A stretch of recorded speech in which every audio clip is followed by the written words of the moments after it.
pagmamalasakit sa isa't isa at paghahatid ng tulong sa ating kapwa. Diyan sumentro ang mensahe ni Pangulong Ferdinand R. Marcos Jr. sa pagdiriwang ni Eid al-Fitr o ang pagwawakas ng banal na buwan ng Ramadan.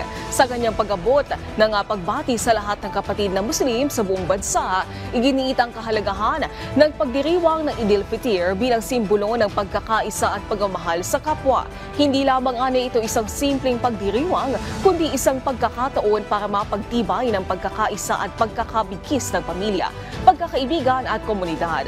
May responsibilidad aniya tayo sa isa't isa, kaya hinimok ni Pangulong Marcos Jr. na yakapin ang mga gawain ng kabutihang loob, makipag-ugnayan sa makabuluhang usapan at makilahok sa mga aktibidad na nagpapalaganap ng diwa ng kooperasyon.